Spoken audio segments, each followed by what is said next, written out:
It will be a fight. And there'll be a lot of death, unfortunately. It will be a fight we will win. But a lot less death. But there will be death.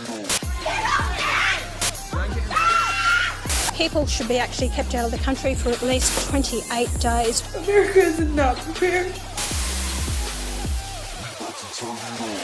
G'day, ladies and gentlemen. Welcome to the podcast. It's great to have you here for another week. This is an exciting episode. We have a real-life example of someone whose life was changed by freedom of speech laws. A gentleman who made a joke and had his life turned upside down because of that joke. This guy is an absolute internet legend, an absolute gentleman, and he's been following me and I've been following him on Twitter for some time. We've had a conversation back and forth, and honestly, it's quite a shock that it's taken this long to have this conversation. But before we get into the show, a massive merch drop happened yesterday. It was the biggest merch drop of all time. It broke the Richter scale. Everyone's fucked off about it. You know, it's all happening on the internet. We broke down Google's mainframe. Holy shit balls. Big merch drop. I know last year people were freaking out about the jumpers selling out. Listen, these are almost sold out right now in under 24 hours. Like, get involved right now. The link is down below. Go and get your merch. Ladies and gentlemen, now without further waffling on by bearded old me, it is time to meet today's lovely guest. Please make welcome to the show for the very first time, Mr. Count Dankula. Count Dankula. All right, we're talking Chris Benoit. Yes. Just immediately right off the bat, you know, nothing to do with free speech or anything, which is refreshing.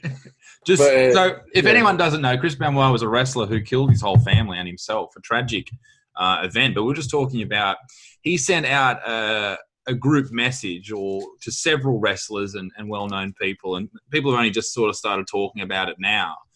But you were just saying that apparently the Wikipedia page for the wrestler Chris Benoit was changed prior to the police knowing about the death.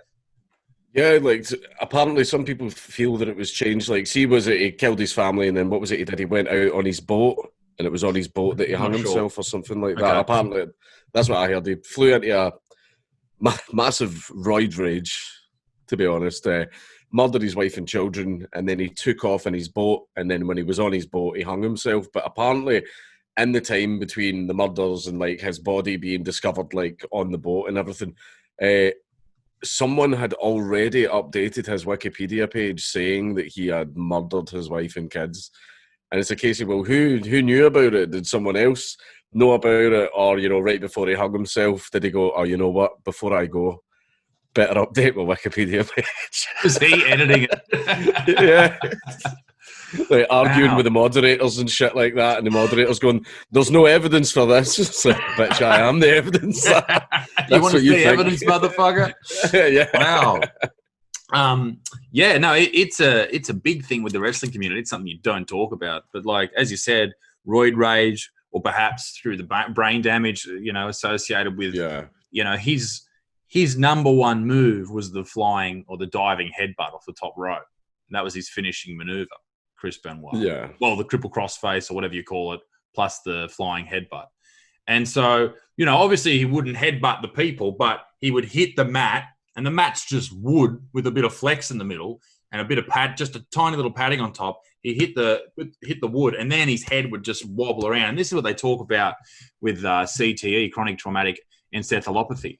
This is this whole new science about these people committing these atrocious acts and killing themselves and other people and doing things that they would never do in any other, you know, no one who knew them would think they would ever do such a thing. And that's what they think happened with Chris, was basically his brain was so damaged from and this is all, you know, hearsay, and no one's got the body and they can't, you know, go back and do an autopsy, but this is what they're saying. And it's something that, you know, for Australians who love watching rugby league and rugby and AFL and contact sports, you know, and even NFL in America, it's something people worry about because, you know, does it get to a point where you can't play a sport, or you can't have you know, I guess wrestling is a sport as well.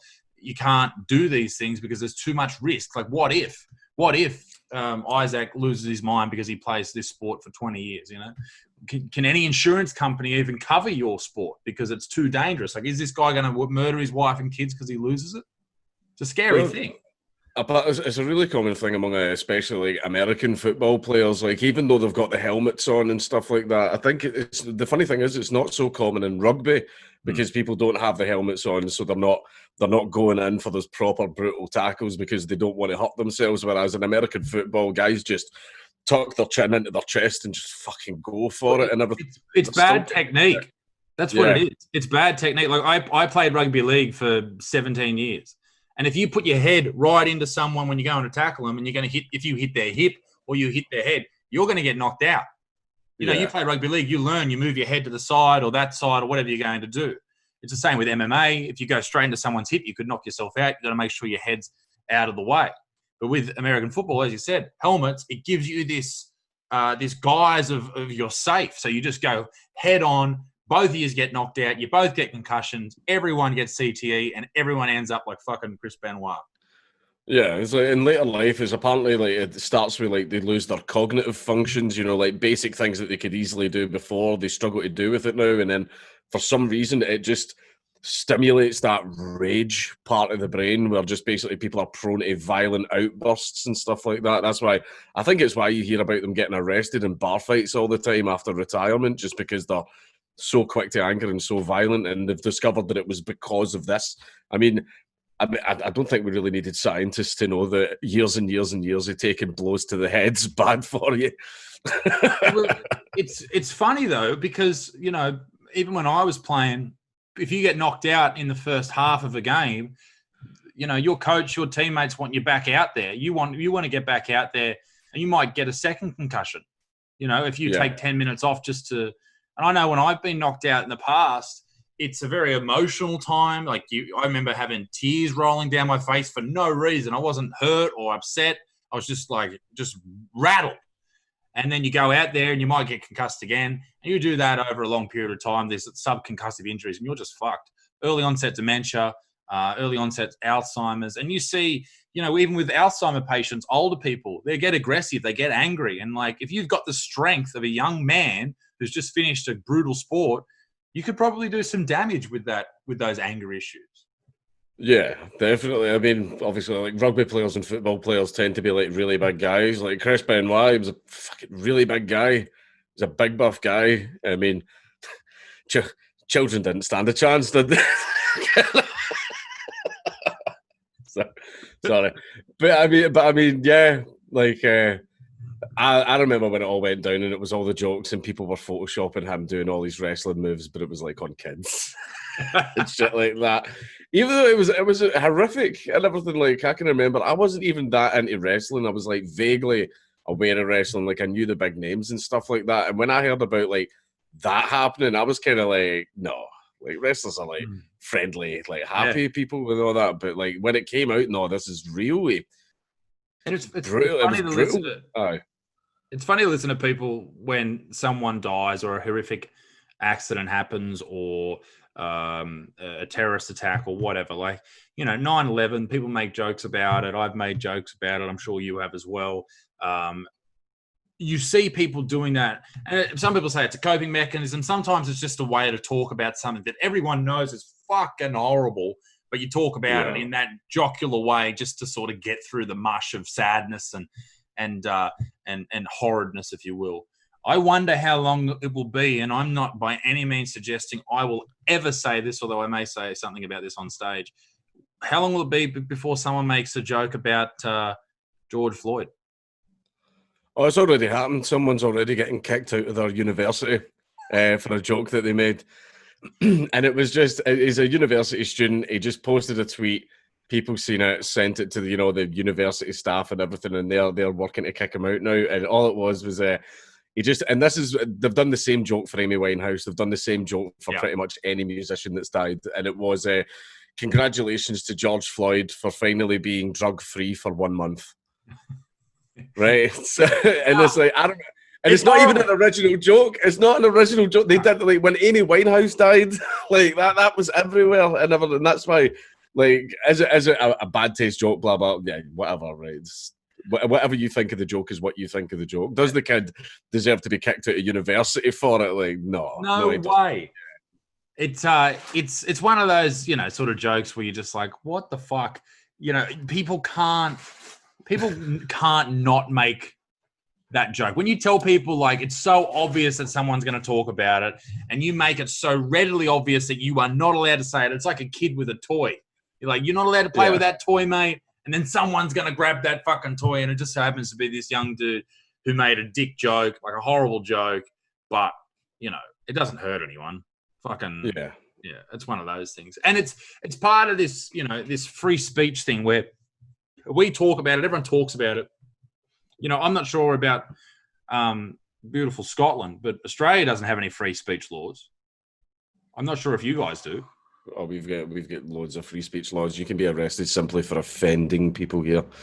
Yeah, right. That's like the act that I was charged under for the whole Nazi pug thing was. Well, can we go through that whole thing? Can we go through that whole thing? I know you've spoken about it a million times, but I first heard about you years ago on Joe Rogan's podcast, and it's an honor to finally talk to you person to person. I know we've spoken over Twitter for some time, but yeah, run us through exactly what happened. I mean, I'm sure people know about it, but let's just hear it from the Scotsman's mouth. Well, the gist of it was like my girlfriend, she's my wife now, so that worked out. She has a pug called Buddha, and she was always constantly going on about how cute he is, adorable he is. She would sit and like baby talk him and like do all that type of stuff, and like it was doing my head in. She would even pick him up and like shove his face like into my face, going, "Look how cute he is! Look how cute he is!" And I'm like, "Ah, he's an ugly bastard. What are you talking about? Pugs are hideous, right?" But I ended up like one day I was going to give him a treat. He lifts his paw to give me a paw, and I thought, that kind of looks like a Nazi salute. And then I just had a little bit of a light bulb moment, right? So I decided that I was going to teach him a Nazi salute, teach him to react happily whenever I said the phrase, gas the Jews. Sorry, there goes your monetization. But like it was gone 20 minutes ago. Don't worry about it. Yeah, it's fine. But ended up like I wanted to compile it all together in footage because he didn't do the trick every time. And I didn't want to bring him in and try and get him to do the trick in front of her, and it didn't work. So I decided to film it and compile all of the footage together. And then me and my wife, we sit and have like little nights on YouTube where we just sit and watch random YouTube videos. And I was just going to blindside her with it by going, "Oh, I know this great video," and just put it on just to sit. I was even going to sit with my phone and like film a reaction and all that, but like it never got around to that just purely because of work and other stuff. We never had a YouTube night, so the video just sat on YouTube, and the only people that knew about it were my friends. I then go to a video gaming convention in Iceland, and I didn't know, basically, while I was on the plane going to Iceland, someone, still to this day, don't know who, somehow found the video and posted it to Reddit, and it ended up on the front page of Reddit, and it went viral. From there, now, I'm in Iceland, I'm in a foreign country, so my phone isn't connected to any service. So my stuff's blowing up back home, but I'm in a pub in Reykjavik playing drinking games, not realising that back home, my whole life's being fucking ruined. Well, I'm just drunk off my fucking arse like that, like laughing and everything. It wasn't until like the next morning, like I woke up like kind of early, where you're starting to sober up and your body just decides it wants to wake up when it really shouldn't, right? So I had done that, and then I looked at my phone and went, "Oh yeah, Wi-Fi." Typed in the Wi-Fi. As soon as I connected to the whole hotel Wi-Fi, my phone just exploded. And you have like 18 voicemails, and my Twitter, like fucking YouTube was going crazy, and I was like, "What the hell?" Then I get a call from my wife, and I'm like, what's going on? Did someone post that video somewhere? And then she just replies with, "Why are there reporters at the door?" I'm like, "Oh, fuck." But yeah. Fucking hell. It all kicked off from there. I was in all of the newspapers and everything. I was getting called super, ultra, turbo, mega Hitler, just everywhere, every newspaper. And like reporters, and this is where I learned, see how when reporters come in and go, "Oh, we just want to get your side of the story. We can tell you're a nice guy," and all that. And you believe it and you answer them, and then the article comes out and they're like, "This guy is a piece of shit." Like, and they're like, so a lesson was learned there. But then what happened was I got back from Iceland, and then about 4 days, I think, after I got back, I got a knock at the door. It was a police special investigations unit, and they came in doing the whole, we understand you know that why we're here. And I was like, yeah, I've got an idea why. And the guy just flat out went, well, we're here to arrest you. And I just laughed and went, okay. Like, why? And then they were like, for the video, section 127, posting a grossly offensive message or video or whatever online. And I get arrested. I get perp walked outside with all the reporters taking my picture and everything. I get taken to jail. I get fucking kept in jail. And then when I got my court date, I was released from jail. And then so started like a 2-year absolute kangaroo court of a trial where like the outcome had already been, before the handcuffs were even like on my wrists, like the outcome had already been decided. Yeah. And the video itself is clearly a joke. Yeah, like it's blatantly a joke. You're not trying to raise an army of Hitler Youth. You're not trying to, break into the youth market by using YouTube or as a carrier service to bring new Nazis. I can't understand how, a modern country like yours would just go, this guy needs to be fucking locked up now. It's a chance to virtue signal. That's all it is. Like, we live the way things are right now are extremely egotistical, and everyone is very, very worried about their own like personal image. And one of the best ways to generate a good personal image for yourself is to care about all these social justice things, blah blah blah. But see whenever something like that comes around, people will like overreact and sort of, it's like when the Spanish Inquisition is watching, you start chatting, going, "I love God, I am the holiest man in the village," like that. That's what they're doing. Like, that's what it is. So see, whenever you get like the tiniest, I just remember a time where whenever you told an offensive joke, people would just go, "You're a fucking arsehole," and you would just go, "Yeah, I know," and that was the end of it. Like, that was it. Like, you might get a bad review by someone or whatever, but whatever, that was fine. That was all you had to worry about. But now it's a case of like, when you offend someone, I mean, if you've offended them, it lasts for like 10 minutes and everything. And like, but see, just for those like little 10 minutes of offense, these people want to then ruin your fucking life over it. Like, you're not getting booked at comedy clubs anymore. You're not allowed a YouTube channel, not allowed any social media. You're not allowed to get just a regular job, because any time I tried to get a regular job after that, like, they would call up my employer and harass them into firing me. I lost like 8 jobs and shit like that. And it's a case of, so I'm not allowed to like even earn a wage and put food in my belly because I put you in a bad mood. It's kind of like, and that's the thing is, it's a horrific thing to do. It's like giving like a first-time shoplifter a 10-year sentence, but trying to paint yourself as the good guy by going, but he deserved it. Yeah. So what were you in jail with anyone else at the time? Were you held in cells with other people? Like, was this a conversation you were having with guards? Like, what are you in for? Oh yeah, I had a whole chat with that. I was basically I get kept in jail. And then when it was time for me to go to court, we get put in the big holding cell, but we were in the holding cell for like nearly a day, right? So it's me and it's like about 9 other dudes and all that. Now, the funny thing was, is as I'm getting like transported from the jail, like to the court, you've got your wrists restrained, you've got your chain to your waist, you've got your ankles restrained, and you're put in like the back of the van. And as I was going into like the big prisoner transport van, I seen a friend of mine. And I was like, "Oh shit, how's it going, man?" Like, and he's like, what are you doing here? I'm not gonna say his name because of what he did. He hacked someone's face open with a machete. Shit. Right, and he did it. He fucking did it. Like, he definitely. That's why I'm not saying. He's a great bloke. Yeah, he's all right until he gets a drink in him. He's one of them. But we ended up getting put in the holding cell, and then they're doing the whole, like, what you in for thing, like, around the room. One guy's like, "Oh, the cops tried to arrest me, and I attacked them with a knife.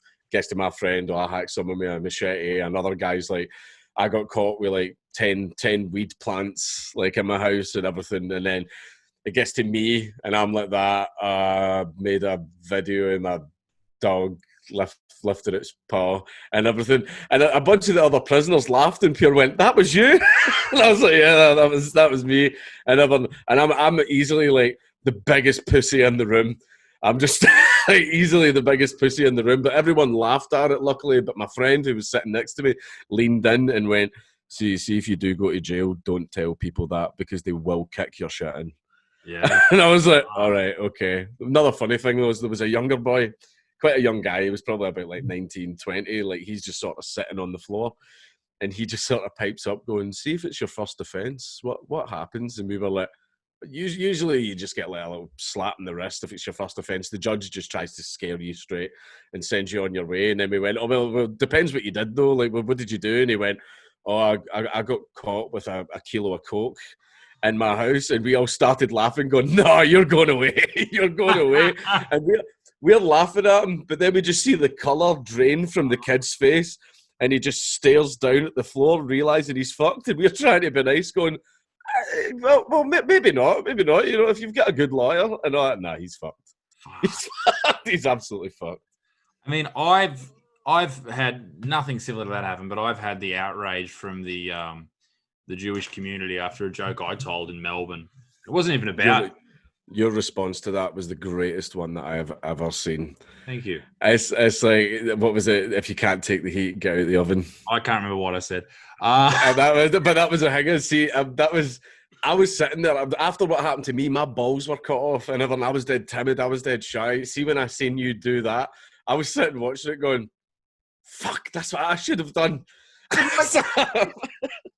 See, I'm from a place in Australia called Newcastle, and man, there is no Jewish people here. I have no hate for Jewish people. It doesn't exist. I don't know any of them. I know one, and he rang me up after it and said, "Don't worry about it. It's fine."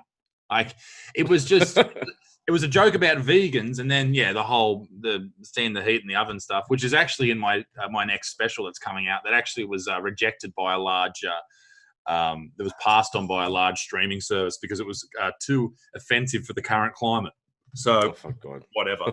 But yeah, no, that was certainly an interesting time because they came in hard. Thank you very much.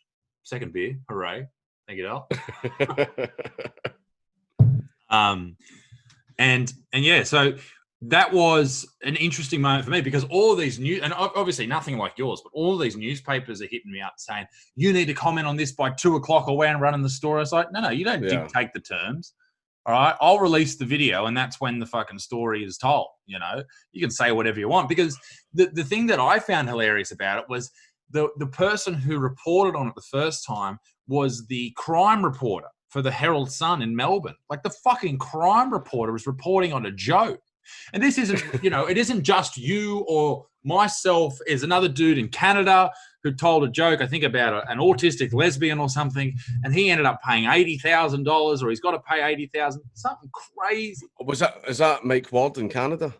Yes. Is that him? Yeah, I know that story. That's crazy. He like I get fined. Ultimately, when I got found guilty, I get fined £800. And I'm sitting there going, it's a travesty. It's absolutely terrible. Man's getting fined like 130,000 Canadian dollars. And I was just sitting there quiet, like, yes. My case kind of looks a little bit shit. I mean, $800, that's about £800, that's a month's wages. That man's facing absolute financial ruin. Like, fucking Jesus. Will ruin his kids and his grandkids. But like, it's one of those, it's this whole, like, I go to comedy shows. When I was younger, I went to comedy shows or I listened to comedians who I knew would offend me because that's what I wanted. I wanted to be shocked. I wanted to listen to Jim Jeffries and go, holy fuck, I can't believe he said that. Like, that's hilarious or whatever. And that's how I try and write my stand-up is like, you got your jokes about, sexual past or whatever, but I try and really throw things in there where I direct people down a certain way and then, bam, hit them with something that just fucking blows their mind. Like, I can't believe he just said that. And that's what I enjoy. But you look at the American market, and the American market is what we all base, the comedy scenes in Australia and UK off. That is, unfortunately, it's being nuked at the moment. And comic after comic, look at Jim Jeffries, he got paid big cash and he sold out. I'd sell out too. I don't blame him. And he just has, I would, fucking oath, pay me if NBC comes out and gives me $100 million tomorrow, I'll become a vegan. I don't give a fuck. So it's one of those things where, everyone's got their price, but, thankfully with Joe Rogan, there is still this ability for people to express themselves, in a long form conversation and to promote their own comedy. people like Andrew Schultz, he's really pushing it over there in the States at the moment as well. But, there's a lot of other guys. But in Australia, I don't know what the comedy scene's like over in the UK, but in Australia, man, there is probably 2 or 3 offensive comics, and I'm one of them. Like, it just doesn't exist. Well, in Scotland, the comedy scene is just overwhelmingly, dramatically left-wing. Massively left-wing. It's just a case of, in fact, you were trying to do a show here as well, weren't you? And you were struggling to find a venue. Like, that's how it is, basically, though. It used to be a case of, like, everyone used to just go, like, we don't care about the comedians offensive or the content or anything like that. Basically, comedy clubs want to make money, so their number one question was, is he good? Yeah. Is he a good comedian? And that was it. That's all they needed. It's a case of, we'll bring him in, that leave it up to the audience to decide, because that's the point of comedy. The audience decides whether or not you are funny. Like, each individual in the audience gets to decide. But now you're getting these comedy clubs that are up here like, is that a tweet talking about trans people from 2011? Oh, no, we can't. I think that's his career over. It was in Glasgow, right? And the Rotunda Comedy Club, and the dude emailed back to my management and was just like, we are not having Butterfield here. He's a piece of shit. He's this, he's that. He's not what we want at our venue and all that type of stuff. So we ended up doing it at some fucking cabaret or burlesque bar in the streets of Glasgow somewhere. We had like 300 people there. It was a fucking great show. And I filmed a video. I can't remember the dude's name from the Rotunda Club, and it was fuck him. But we all filmed a video of everyone on stage saying, whatever his name was, hope so-and-so gets cancer. And that was the big video.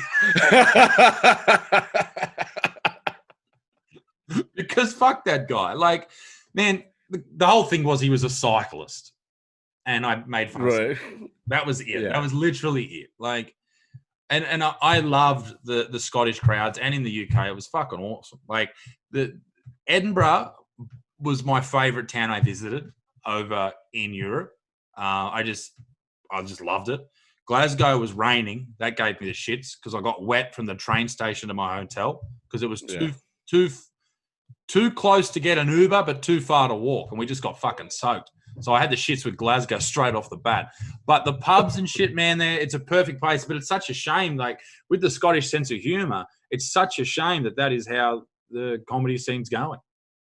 Yeah, it's like, there was a few things as well. Like, I made a joke, like, the Edinburgh Fringe, the massive, like, comedy festival, like, tons of fucking huge names in it. And the Edinburgh Fringe overall, I'm not trying to shit on it. It is fun. The Edinburgh Fringe is excellent. I always go over there and, like, catch up with a bunch of guys for the States that I couldn't usually see otherwise. But I made a joke where I went, I'm not allowed at the Fringe because I'm too fringe for the Fringe.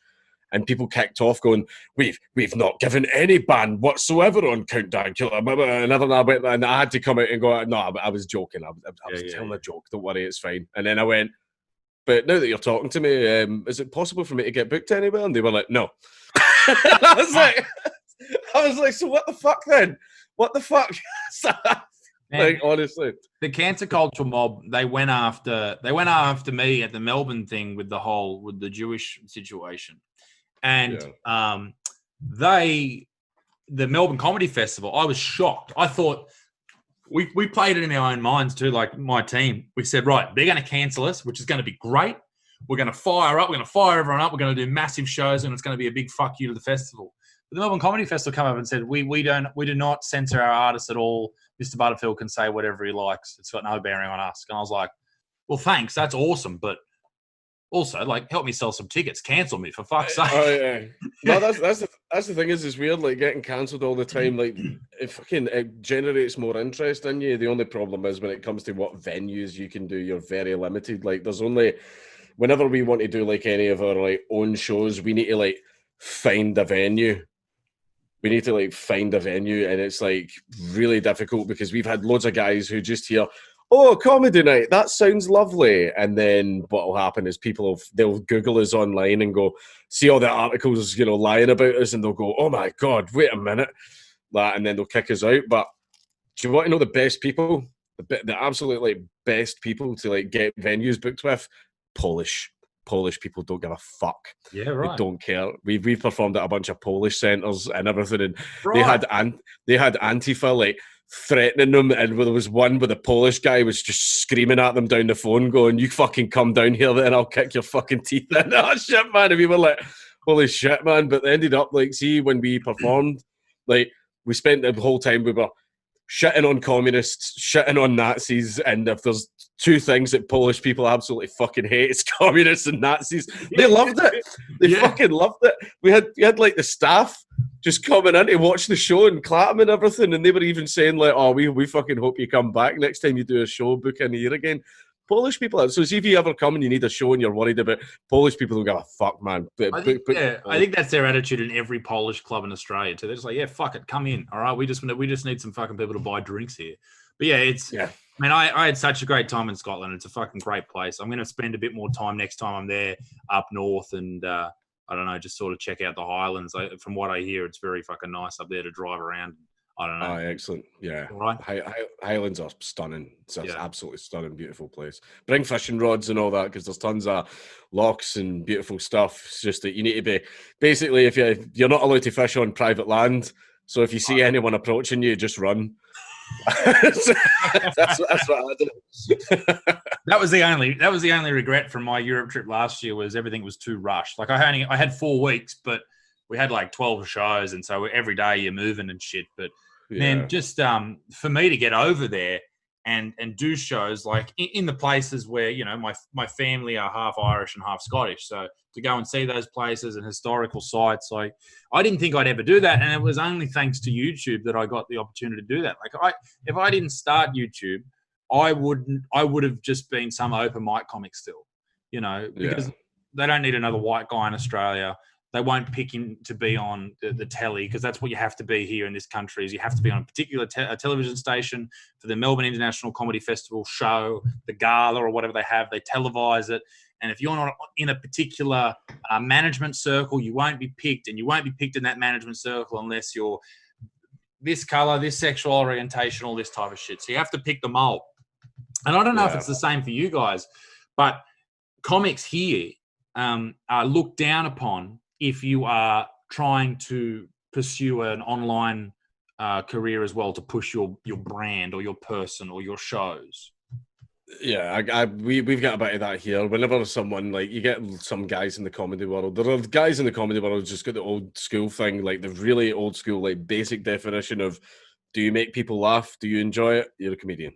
Which is fine, but then you get other guys who are kind of like gatekeepers. There's a lot of gatekeepers in comedy over here, and they go, Count Dankula is not a comedian, he's a YouTube comedian. There's a very big difference and everything. And like, I've had like other comedians, like there was one guy, like when they did the BBC documentary on me, it was a guy called Steve McLean. He looks like Mr. Clean, but after years of meth. And he ended up he was a proper like left-wing screecher, like the type that to my face was like, you are a Nazi, like you are a white supremacist and everything. And it turned out the real reason he had a bee in his bonnet was he's been in the game for about like 20 years and he's never went anywhere. But on my first ever gig, I sold out Conway Hall. And I said that to him, and he pure went. At one point, I kind of realised it, and I knew it was a little button I could push to wind him up. That's never got included in the documentary because the BBC that I said that I came across as a real dick because I was being a dick. But he went, well, I've never made a video, but I taught my pug to do racist things. And I went, maybe you should have. You might actually sell some fucking tickets. That man, and he just went fucking wow, he exploded, man, because that was his problem. And it's a case of I know that there's some guys that have tried their hardest for years, and I've managed to sell out some pretty big shows. And I think the accusation that I get a lot is that I got to where I am without really trying. I did it like by accident. And even though I don't do that many shows, I do maybe about 2 or 3 a year. And I don't do like, my main focus is YouTube. I'm kind of like Joe Rogan, where I do like 80 different things at once, apart from like the UFC commentating. But like, like that. I think that's the problem, that you're getting some guys in like who've tried for years, and then I will put my hands up and say I didn't get to where I am through hard work and perseverance. Like. I just got arrested over a meme, and then all of a sudden my name was everywhere. Like, I'll put my hands up and say, okay, fair enough. But that doesn't mean that I just therefore shouldn't get booked into shows. Like, shouldn't, have any, the chances that other people are given as well. But you get these people that just go, oh, don't book him, he's a Nazi, he's a white supremacist, he wants to put Muslims on trains and all that stuff. It's just like, it's just lying. That's the thing that annoys me the most. Like, just people lying about you, calling you a Nazi and white supremacist. It's like all the time. It's like they don't have anything else. One person I noticed that called you some of those things, and someone who came after me just last week was a Vosh. Vosh. Yeah. I've not. we were talking about this on TISM, which is our own wee podcast, but it was the gist that I got was Vosh apparently for just literally no reason just called you a paedophile, and you made a response video going, "What the fuck? What the fuck are you talking about?" I haven't seen it yet, but Vosh does that. Basically, this is what he's trying to do. He did the same thing to me. He does it to everyone. He will pick a target. He will make up an outrageous lie about the target, knowing that the target is going to react and like make a video or challenge him to a debate, and then Vosh gets to make content out of the result. That's what he does. He did it to me. He called me a white supremacist, and I went, let's debate about it then. And all I was doing was giving him content, and then he just did the same with other people. He's doing it to you now. He's trying to get content out of you. I was like, I'll get called all those things that you just said, the white supremacists, all that type of stuff, the Nazi. And I don't need to really defend that because everyone knows that's not true, who knows me or has been to my show or knows me from YouTube. But like when you start going around calling people, a groomer, and he called me a groomer based on the fact that I yell at a camera. That was it. It's like, what? Well, Gordon Ramsay must be fucking on Pedophile Island with old mate. Like, that is ridiculous that I am a fucking, that upset me. That annoyed me. But but it's just one of those things where that's just an outlandish thing to say. And he actually came out with a video today that someone sent me where he retracted it. He said, "I'm sorry I said that," which I thought was very interesting. Well, it's funny that he should be accusing you of that because now, again, this is all allegations.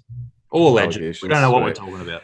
Allegedly. But basically, see how a lot of people on Twitter, they know that people are going to mass report them and try and get them banned. So they always have like a secondary account set up and they'll tweet it out going, just in case this account ever gets banned, also follow this account. This is my secondary backup account. But Vosh's second, on Twitter, you can go into someone's profile and see the likes. Yep. Right. Well, apparently someone went onto Vosh's second account and realized and went into the likes and saw that a lot of lolly porn had been liked. Lolly porn is basically people get. I entered into this debate before. I don't want to get into it again if people see this, but basically, it's drawn child porn. It's drawn Japanese cartoons, but it's child porn. It's hentai. Aye. But it's drawn. No real children. So it's technically not illegal. It's art, right? So yeah, but it's not though. It's like I know. It's child porn. You fucking freak. But it turns out he'd been liking a shit ton of it, right? But again, allegedly, maybe it was him logged into the account. Maybe it wasn't. Who knows? He could have been hacked by the Russians. Who knows? I'm sure they went after him. Yeah. It's often the ones that are the loudest about that type of shit that have something to hide. And the only reason I give a shit about any of that is like if my family hears about it. I don't want my grandma hearing that shit. Like that, like I don't know why she'd get a meme, but like I don't want my grandma reading in the paper that there's an allegation that her grandson's a fucking groomer because he yells at a camera. Like it's outrage. So that pissed me off, and I generally think this about Vosh. I think political ideas aside, and whatever book he's read on socialism aside, I think if we sat down with him at a table at a pub, we'd probably get along with him, and that's the strange thing. That's, by the way, that's one thing I've noticed. There's been very few like events that I've been at where I have actually come face to face with these people, right? The only I've came face to face with obviously Steve McLean that we just spoke about, and he acted the big man, call me a Nazi and everything because that was his big chance. That was what he was supposed to do in that moment, and the cameras were on him. But there's been lots and lots of other like far lefties who, whenever I've argued with them on Twitter, we've had fucking huge meltdowns with each other. And whenever I meet them in person and they turn around and they think that this is a nice thing to do, where they turn around and go, I don't really think you're a Nazi or a racist or anything like that, man. They go, it's just what we do. It's just what we do in this whole sphere of internet politics that we're in. And I'm like, fuck you. Like, you literally try and ruin my reputation, like, all the fucking time. Yeah. And, man, like, you lie about me constantly. And, man, but I've said that to a few of them, right? I try and act the big man, like, sort of. I don't know why, but whenever I'm sitting with them, I try and act like the alpha, where I basically say, "This isn't Twitter. I'll kick you." I'm sure it's not fucking hard, man. But the thing is, they act completely different in real life. They're nice with you. They'll sit and have a beer with you. They'll chat about movies and shit. It's just what annoyed me is this person who has annoyed the shit out of me on the internet for years. Now that we're sitting in a pub having a beer, is just acting like a completely normal person. Yeah, like a totally normal dude. I think it's their chance to be masculine and be tough and be smart. And I think that left-wing politics and far left politics, and I don't think there's anything wrong with left-wing people at all. No, but yeah, bog standard left wing is absolutely fine.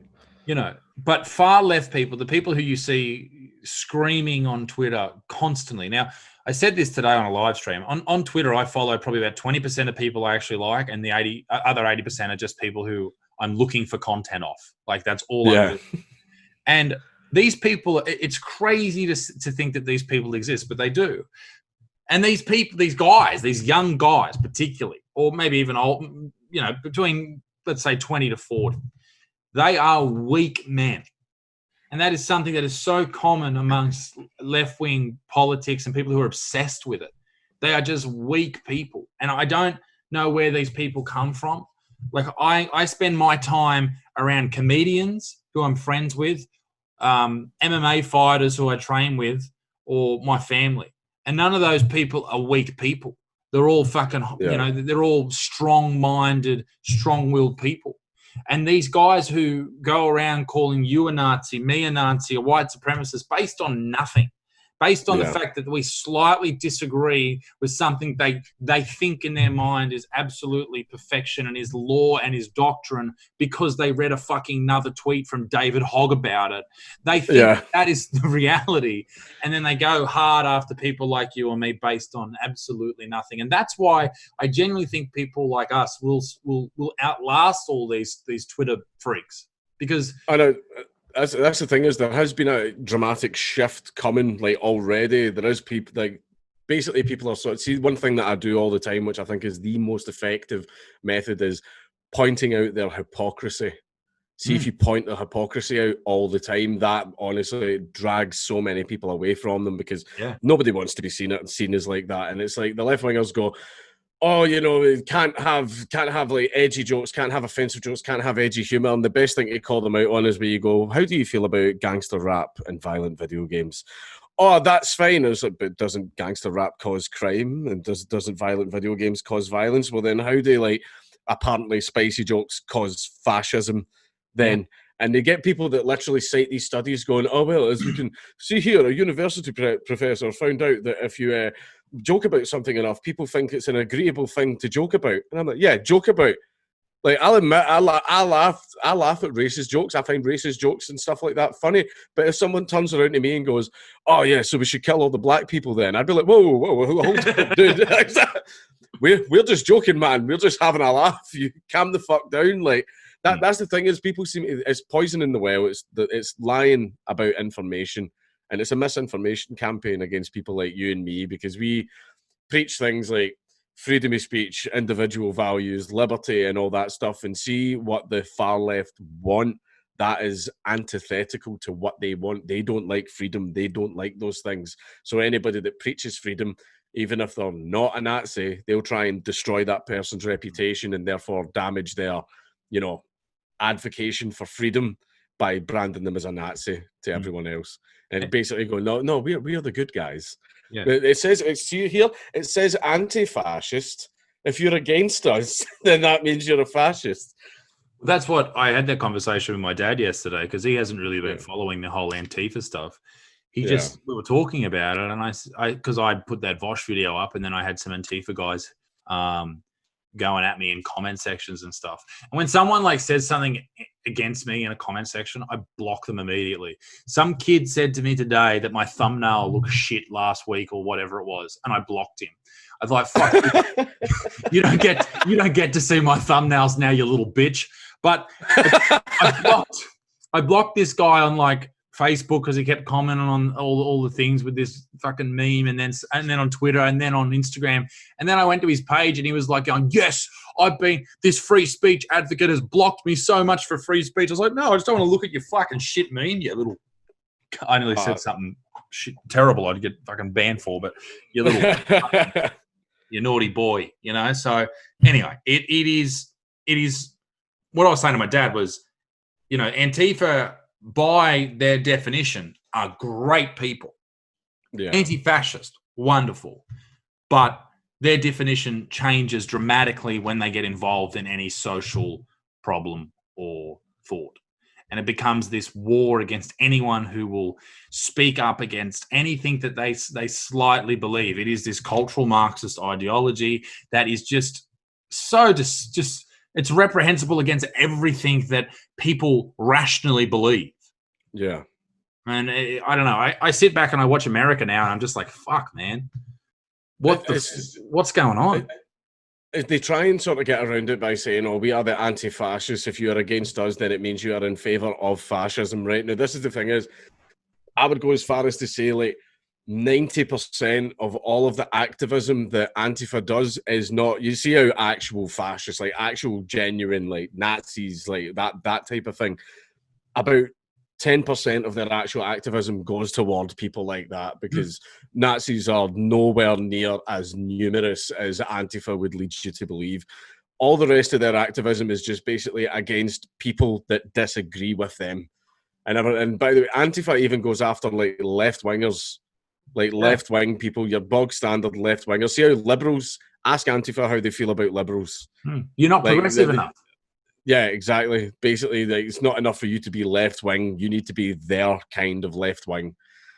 And it's like that's the thing is, like, see, even with my opinions, right, I'm all in favour of sexual expression, gay marriage. You know, if people want to migrate here, that's absolutely fine. Just don't fucking overdo it.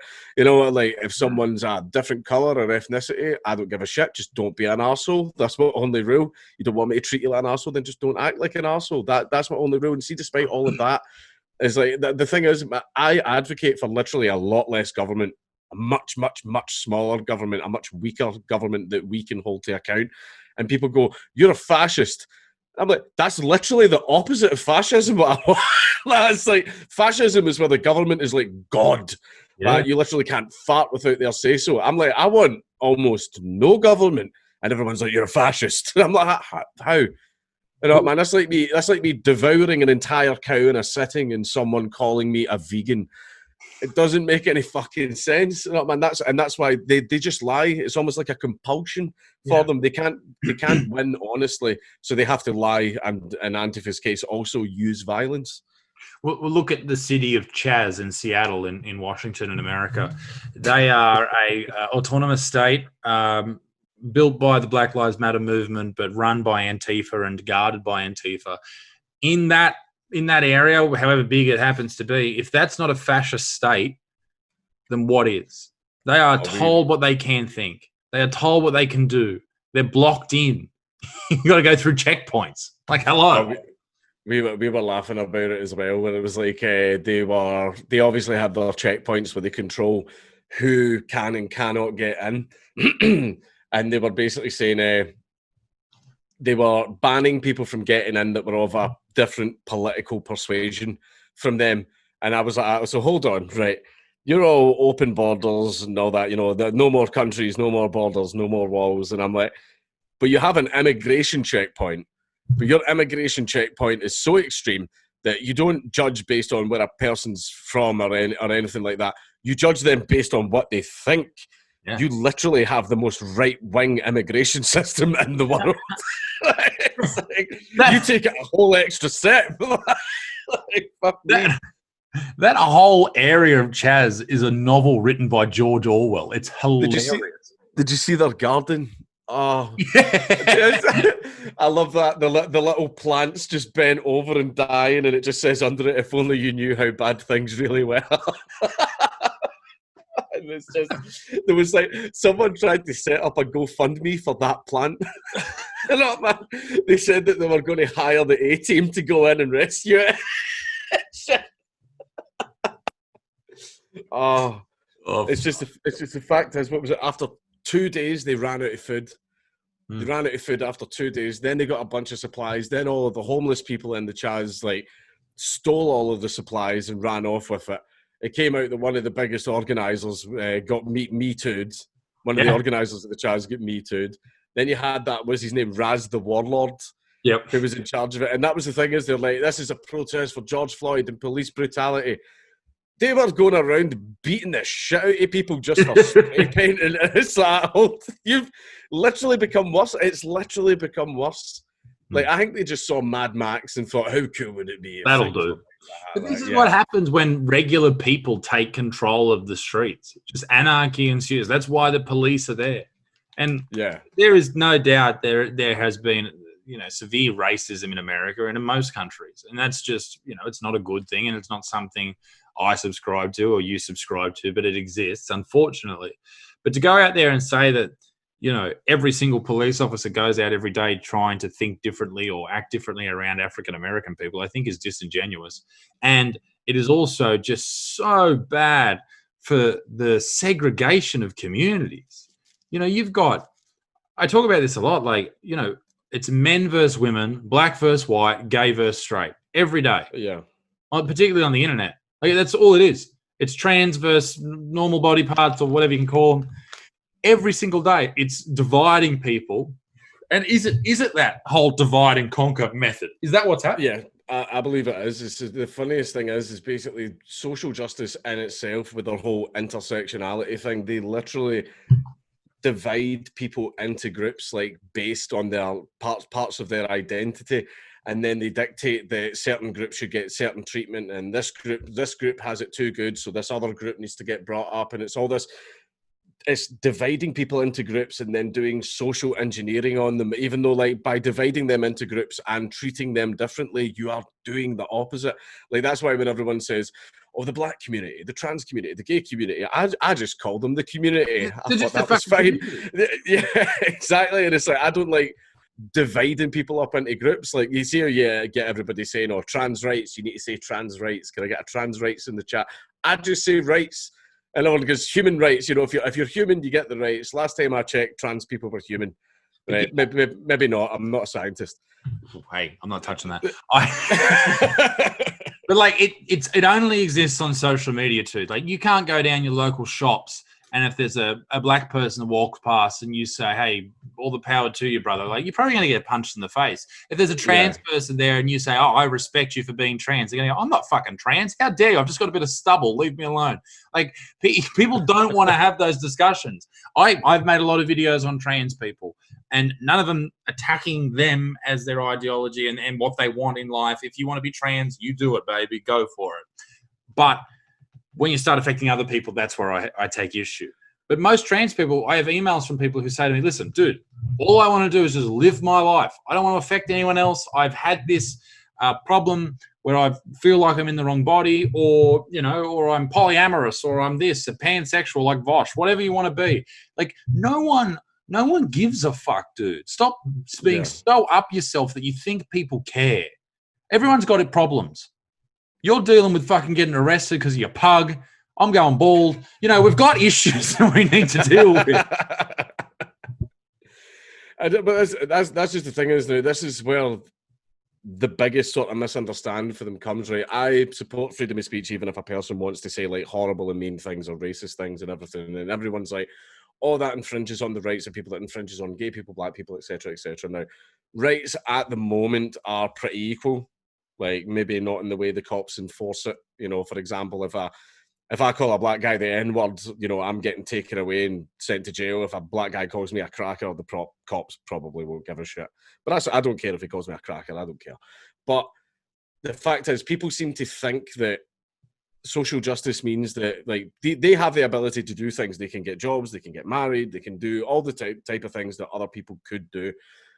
But they think that they don't have equality until people are not allowed to say that they aren't happy with them doing it. So it's a case of, I should be able to be gay and walk down the street and be gay and do gay things and not be criticised. And that's where I go, no, you can be criticised. Like, people aren't allowed to stop you from doing it because that's your right, but people are still allowed to criticise you for it. And people go, oh, someone called me, you know, the F word that rhymes with maggot on the internet. We clearly need to do more. And it's like, no, you can get married, you can be gay, you can do all your things. There's gay bars, there's gay groups, there's the Pride Festival, there's all of these things that you have. You have equality, you have it, you've achieved your goal. Now what you're trying to do is infringe on the rights of others. You fought for your own rights, you got your rights, but now you're trying to infringe on the rights of others because you don't want to be criticised. And that's where I think the big problem comes from. But then you get people trying to say, oh, but it could inspire violence. Yeah, well, fucking Catcher in the Rye inspired that guy to fucking murder John Lennon. Yeah, right. You don't have any. You know, the TV show Dexter inspired a kid to murder his neighbor. Like Grand Theft Auto inspired kids to commit crimes. That doesn't mean ban all forms of entertainment and speech just because someone out there's a fucking idiot that's going to do something stupid over it. Yeah, like, you know, everyone has agency. If say, for example, if I made the Nazi pug video and a guy went out and beat up a Jew over it, that's on him. He's the guy that made that decision to do that. I didn't tell him to do that. That's on him. But people seem to think, oh, but you inspired it, so you're the one that's the problem. Or if you went out and beat up a Jew with your pug, that would be an issue. Holding them by the tail, just using them like a flail. I've got two pugs. I could tie their tails together and use them like nunchucks. Oh, great. Now Peter's coming after us. But yeah, and it's the same thing with Vosh. What he said about me, what he said about you was vile, incorrect, and horrible, but we should fight with every breath that we have for his right to say it. Yeah, he absolutely has the right to say it, but the good thing about it is see these people, see if you just let them talk and you just point out certain things to people, that completely damages them. Like, see, when it comes to, you know, offensive humour and people that just want to get on with shit, like in the political side of YouTube, they are by far the most popular, right? Despite the fact that YouTube's been trying to stifle their channels, stifle their growth, stifle this, and trying to push all the left wing, you know, the far left ones out there. Like, even though YouTube has gamed the system in their favour, they still aren't doing well. Yeah. Like, the other channels that just want to get on with shit, like, vastly outnumber the other guys, even when the system's gamed against them. And that's because the vast majority of average, everyday people in the street don't want any of this bullshit, and they just want to get on with things. Like, see how you said, like, Twitter is not a representation of the real world, the way things are. Stephen Crowder did a brilliant video where he goes out just to random people in the street and ask them, what are your gender pronouns? Nobody had any idea what he was talking about. They were like, gender pronouns? Like, what? Like, what are you talking about? And everyone, it's like, yeah. Like, I think that Twitter is just a completely separate microcosm where just everything's enhanced and amplified, where everyone's a Nazi, everyone's a communist, everyone's a screeching SJW or a conservative right-winger getting caught in a hotel room with underage gay rent boys and cocaine, like that type of shit, right? But it's like, but then you go out into the real world and you realise that just the vast majority of people just are not like that and do not care, and they just want to get on with things. And thank fuck for that. Yes. If Twitter turns into the real world, we are severely fucked. I mean, it is terrifying what's happening in America right now, but hopefully it all just calms the fuck down. And I think it's got a lot to do with everyone being, you know, not able to work and all that type of shit. But but you know, cancel culture, it'll hit its peak. And I think it's around its peak now with people like Shane Dawson and Jenna Marbles. Out of all the people, Jenna Marbles. This woman who saves dogs, looks after dogs, the sweetest lady in the world, and she's apologising for something she said 10 years ago. Man, we've all got skeletons in the closet, and whether or not we're proud of them or not. I've made so many dumb decisions in my life, and that's how I've become an adult. If you don't go out there and take risks, you never learn. It's the same with humour. If you don't take risks on jokes, you don't know if they're good or they're going to land or not. You know, and in a society... a social media society where you aren't allowed to take a risk, that is when you get people like the left-wing YouTubers, like the Voshers, these clones of themselves, like the Me-Seeks or fucking they're all Me-Seeks of each other. They just spout the same shit. And they're like, I'll do it for you. I'll do it for you. I'll cancel this person. They're all clones of each other. And to not make a real static political point here, they can all go and suck a fat cock. Yeah. And that's how I want to end the podcast, eh? Yeah, that's fine. That's a good way to end it. Ladies and gentlemen, Count Dankula, thank you very much. How can people find you, big dog? Count Dankula on YouTube, Count Dankula TV on Twitter for as long as I'm there. Beautiful. Well, we'll do this again one day, mate. So thank you very much for your time. I appreciate it. Cheers, man.